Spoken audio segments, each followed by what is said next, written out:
ద్వారా ఈ కార్యక్రమం నిర్వహించిన శ్రీమతి అమర్ని గారు ఇంకా ఇతర సోదరులందరూ కూడా, దాంతోపాటు మా మిత్రులు దామోదర్ గారు, స్వామీజీ గారు, యాదగిరి గౌడ్ గారు, దామోదర్ గారు, గంగా ప్రసాద్ గారు, సురేందర్ గారు, చంద్రశేఖర్ గారు, గంగారాం గారు, విజయలక్ష్మి గారు, సురేఖ మేడం గారు, ఆనంద్ బాబు గారు, సీతారాం గారు, కుష్మ భోగరాజు గారు, ఇంతకుముందు కూడా తెలిసండి. సో అందరికీ కూడా పేరు పేరున నమస్కారం. చాలా సంతోషంగా ఉంది ఈరోజు ఈ కార్యక్రమంకి రావడము, చీఫ్ గెస్ట్గా మీ అందరితో కొంచెం టైం స్పెండ్ చేసి ఏదైతే కార్యక్రమం అవని గారు తీసుకున్నారో, ఇంతకుముందు కూడా కొన్ని ప్రోగ్రామ్స్ అటెండ్ చేశాను. రియలీ వారి ఉత్సాహము, వారి క్రమశిక్షణ ఏదైతే ఇలాంటి కార్యక్రమాల్లో వారు ఏదైతే కండక్ట్ చేస్తారో, నిజంగానే వారికి అందరూ కూడా అభినందనలు చెప్పాలి. ఏమ్మా మిస్సెస్ అమ్మాయి ఇక్కడే రాండి, ఇంకా పనిలో ఉన్నారు మరి, మీకే చెప్తున్నాను. సో ఈ మన అందరికీ తెలుసు సుశీల గారు 90 సంవత్సరాలు ఉన్నప్పటికీ కూడా మనం అందరం చిన్న ఉన్నప్పటి నుంచి తెలుగు పాటలు అంటే ఒకటే ఒక వ్యక్తి పాటలు వినేది మనం, ఫీమేల్ బ్యాక్గ్రౌండ్ సింగర్గా, అది సుశీల గారు. మొన్న డిసెంబర్లో నేను మా సత్యమని మేము దుబాయ్కి వెళ్తున్నాము. అప్పుడు సుశీల గారి సన్ అండ్ డాటర్ ఇద్దరు కూడా మా పక్కనే కూర్చున్నారు బిజినెస్ క్లాస్లో. సో అప్పుడు వారితో మాట్లాడడం జరిగింది. ఎస్టర్డే కూడా మా వైఫ్ అన్నారు ఏదో వారితో కలవాలని చాలా ఉందని చెప్పి, వారి మదర్ 90 years ఆయన కూడా వారు పోయి వారితో కలవడానికి వాళ్ళు సిద్ధమైపోయినారు. సో ఇలాంటి కార్యక్రమాల్లో మనం అందరం చూస్తున్నాము.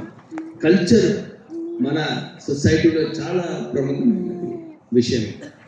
కల్చర్లో చాలా నేర్చుకోవచ్చు మనం. సో ఇలాంటి కల్చరల్ ప్రోగ్రామ్స్ మనకు ఇలా కండక్ట్ చేసినప్పుడు ఏదో ఒక స్పాన్సర్ ముందుకు రావాలి, వారికి ప్రోత్సహించాలి. ఇలా అయినప్పుడే ఈ కల్చర్ ముందుకు కొనసాగుతుంది. సో మన క్యారెక్టర్ బిల్డింగ్లో కూడా ఇలాంటి టైం మనం కల్చరల్ యాక్టివిటీస్లో స్పెండ్ చేయకపోతే మన లైఫ్ కూడా చాలా కాంప్లికేటెడ్గా అయిపోతుంది. సో మనకు ఏదైతే రిలాక్సేషన్ టైం కావాలో, మేము మంచిగా కొన్ని విషయాలు ఆలోచించాలో, ఇవన్నీ కూడా మనకు ఈ కల్చరల్ యాక్టివిటీస్ ద్వారా వస్తుంది. నేను కూడా స్కూల్లో ఉన్నప్పుడు మా స్కూల్లో చాలా కల్చరల్ యాక్టివిటీస్ ఉన్నాయి. సో మేము పార్టిసిపేట్ చేసేదన్నమాట. So there so much of activity. ఆ ఈవెంట్ అయ్యే ముందు బ్యాక్గ్రౌండ్లో ఎంతమంది పనిచేస్తూ ఉంటారో చాలా మందికి తెలియదు. కానీ చాలామంది ఖాళీ ఈవెంట్ చూసి అది చాలా బాగుంది అంటారు, కానీ ఏదైతే శ్రమ ఆ బ్యాక్గ్రౌండ్లో ఉంటుందో, బ్యాక్ స్టేజ్లో, అదంతా కూడా మీలాంటి సంస్థలు వారికి రికగ్నైజ్ చేసి వారిని గౌరవించి, ఎందుకంటే ఈ గౌరవించినప్పుడే ఆ ఒక పట్టుదల వస్తుంది. చాలా ఇంకా ఎక్కువ పని చేయాలి, ఇంకా ఎక్కువ మంచి ఈవెంట్స్ కండక్ట్ చేయాలని చెప్పి ఆలోచన డెఫినెట్లీ మనకు ఇలాంటి యాక్టివిటీస్తో వస్తుంది. సో ఇలాంటి మన సంస్థలు ఏదైతే ఉన్నాయో అందరూ కూడా దాన్ని ప్రోత్సహించాలి. సో డెఫినెట్లీ నెక్స్ట్ ప్రోగ్రాంలో కూడా మీరు చేసినప్పుడు we will come forward and try to sponsor. అంటే మేము బేసికలీ స్పోర్ట్స్లో ఉన్నామండి. మేము విశాఖ ఇండస్ట్రీస్ వారు చెప్పినట్టు మా నాన్నగారు వెంకటస్వామి గారు ఆదేశాల ప్రకారంగా lot of activities, charitable activities మేము వెంకటస్వామి ఫౌండేషన్, విశాఖ చారిటబుల్ ట్రస్ట్లో స్కూల్ ఎడ్యుకేషన్, ప్రత్యేకంగా education, because education is power అని మా నాన్నగారు ఎప్పుడు కూడా చెప్పేవారు. వారు కూడా ఇక్కడ ఎడ్యుకేషన్ సంస్థ పెట్టినప్పుడు 6,000 స్టూడెంట్స్ పనిచేస్తున్నారు. And we have unique scheme అన్నమాట. ఎక్కడైతే 80% రిజల్ట్స్ తీసుకుంటారో free education for the next year. So ఇలాంటి కార్యక్రమాలు చేసినప్పుడు కల్చరల్ యాక్టివిటీస్లో కూడా చేయాలి. నేను మొన్ననే ఒక క్రికెట్ టోర్నమెంట్ కూడా స్పాన్సర్ చేశాను. దట్ ఈస్ ఇంటర్ డిస్ట్రిక్ట్లలో కూడా క్రికెటర్స్ వారికి టాలెంట్ మనం ఎంకరేజ్ చేసే అవసరం ఉంది. So we are spending some amount, but basically districts నుంచి కూడా ప్రోత్సాహం కలిగించాలని చెప్పి కార్యక్రమం చేస్తున్నాము.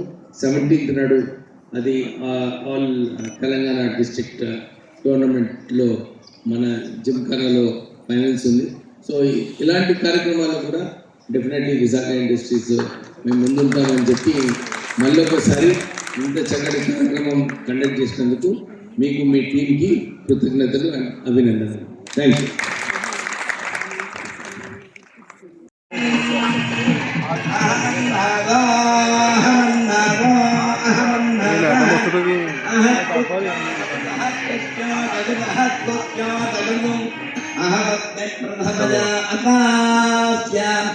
ूपं देवेभ्यो अमृतस्य नादाति यो मा ददातु